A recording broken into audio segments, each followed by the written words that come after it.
Fantasy football has returned, and here at RotoBaller, we are here to help. And in this week's episode, we are breaking down which DSTs fantasy managers should avoid in week number 1 in order to get their fantasy football season off on the right foot. So let's kick things off here. Let's get to that first sit of the week, and it's the Dallas Cowboys as they're taking on the Philadelphia Eagles.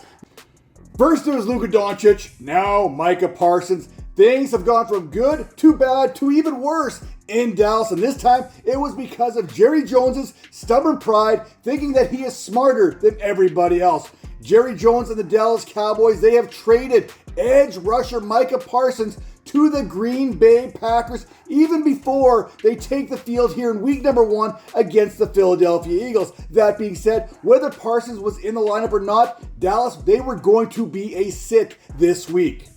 Last season, Philadelphia, they ranked 8th in total yards per game, averaging 367.2 per contest, led by Saquon Barkley and that run game, which was responsible for nearly 180 of those yards each and every week. The Eagles only turned over the ball on 15 occasions, the 7th fewest, while scoring 27.2 points per game, which happened to be the 7th most. Even if Parsons were available and even if he were playing, Dallas' defense averaged just 6.5 fantasy points per contest last year, which was good enough to finish as the 14th ranked DST in fantasy. One of the primary reasons in which the Dallas Cowboys failed to crack the top 12 when it came to fantasy football defenses last season is this Philadelphia Eagles offense. In 2 contests last season, Dallas was outscored 75-13 and surrendered 366 yards on the ground and allowed Jalen Hurts, Kenny Pickett, and Tanner McKee to toss 5 touchdown passes and 404 passing yards while forcing just 1 turnover. Dallas, they did add some pieces there since the last meeting. We're talking about the additions of Solomon Thomas, Dante Fowler Jr., Peyton Turner, who's battling injuries, Jack Sanborn, Kenneth Murray Jr., but it's not going to be enough against this high-powered Eagles attack.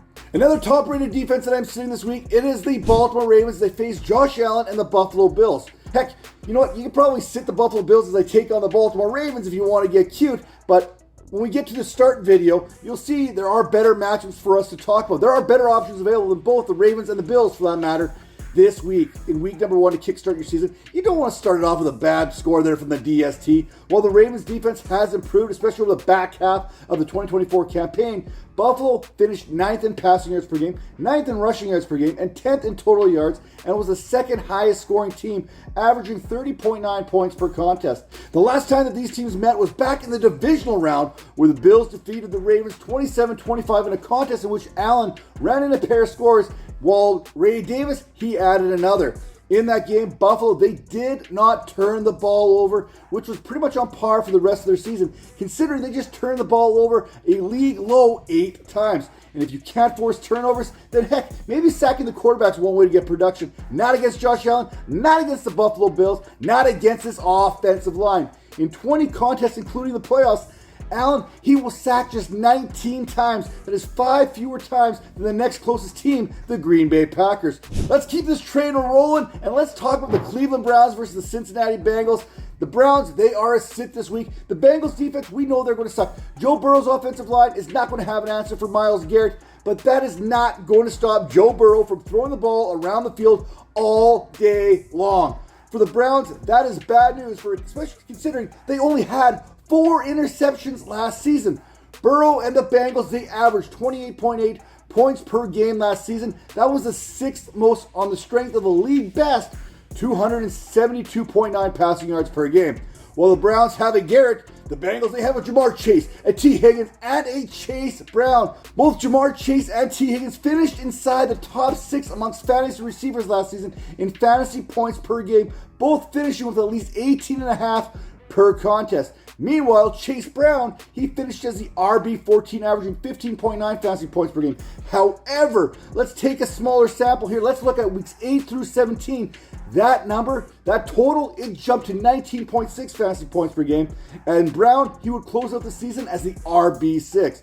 You can't stop Myles Garrett, but the Bengals will be looking to contain him, much like they did last season, limiting the all-pro pass rusher to just 1 sack in those 2 contests, while Burrow and his receivers hooked up on 5 occasions in the end zone. In the final sit this week, it is the Tennessee Titans as they take on the Denver Broncos. Now, I know we shouldn't read too much into the preseason, but the Denver Broncos were one of the more potent offenses, averaging 28.3 points per game. Here's the thing. It kind of jives with what we saw last season out of this offense. From October 6th through January 5th, the Broncos scored at least 27 or more points in 10 of 13 contests to close out the regular season. From week 5 on, Bo Nix was the QB8 in fantasy, producing 20.4 fantasy points per game, and doing so without the use of a competent tight end or a running game. Denver, they have since added RJ Harvey and J.K. Dobbins to kickstart that rushing attack, while Evan Ingram adds a complimentary passing option behind Courtland Sutton.